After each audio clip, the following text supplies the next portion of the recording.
안녕하십니까, 정인태입니다. 관련 법도 모르는 법원 직원, 핵심 피해자 출입 불가 상황은 다 알고 허경영 피해자들 보석 석방 절대 불가, 이렇게 외치고 있는 상황입니다. 네, 오늘도 이 허경영 보석 석방 여부가 결론이 안 났다, 이렇게 얘기를 하고 있다라는 것입니다. 그러니까 이 허경영 피해자들은 정말 기가 막히다라는 거죠. 네, 그래서 관련 법이 있는데, 그랬더니 이 법원 직원이 그런 법이 있냐 이렇게 되묻는다라는 겁니다. 정말 기가 막힌 거죠. 네, 법도 모르는 게 아닌가. 그러면서 핵심 피해자가 들어가려고 했더니 명단에서 왜 나를 뺐냐.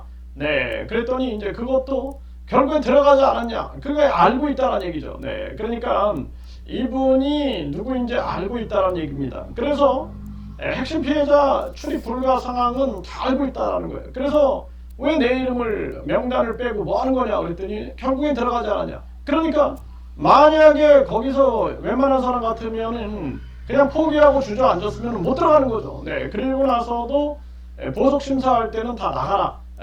정말 기가 막힌 거죠. 네, 결국엔 들어오니까 나가게 한 거 아니냐. 그러니까 처음부터 못 들어오게 하려고 막아버린 거 아니냐. 네, 그러다가 결국에는 들어오니까 이제 또 다 나가라 뭐 이렇게 한 거 아니냐, 이런 식으로 지금 피해자들은 분노를 표출하고 있는 그러한 상황입니다. 정말 기가 막힌 일이 아닐 수가 없어요. 그래서 이 핵심 피해자를 왜 출입 불가시켰는가, 명단에서 왜 삭제했는가, 요거를 이제 대법원에다가 민원을 넣어가지고 요걸 조사해달라, 이렇게 이제 할 필요가 있다, 이렇게 생각을 하게 됩니다. 네, 보통 문제가 아니에요.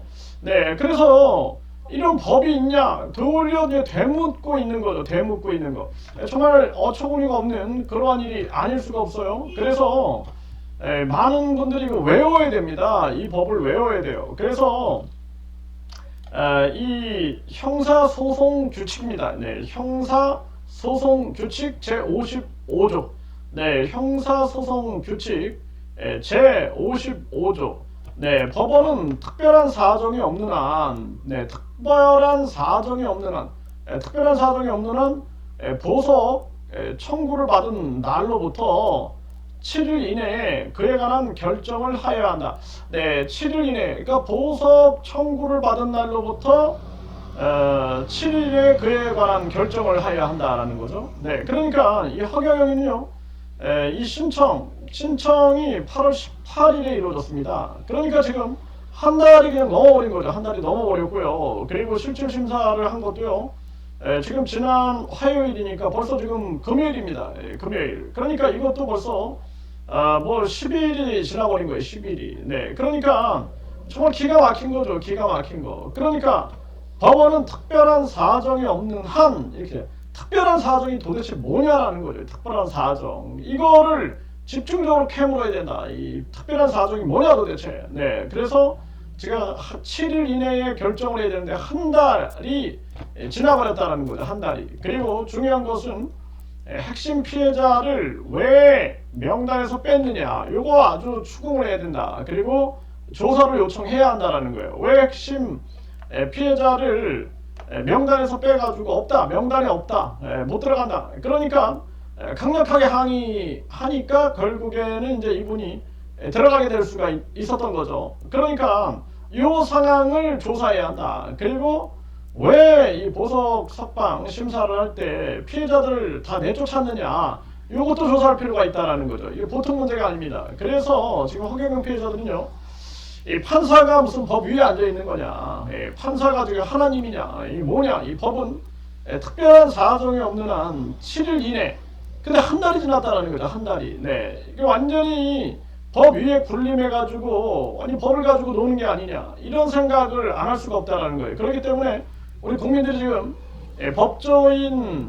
법조인들에 대한 가중처벌법, 가중처벌법이 있어요. 판사, 검사, 변호사들이 범죄를 저지를 때는 가중처벌해야 한다. 그리고 법을 업신여기고 왜곡시켰을 경우에는 이것도 강력하게 처벌을 해야 한다.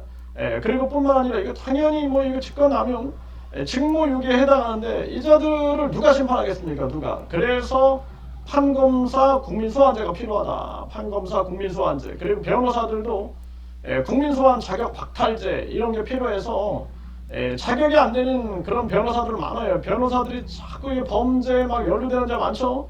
네, 저 특히 강용석이라는 자가 있습니다. 이 강용석이. 네, 이 자가 변호사인데요.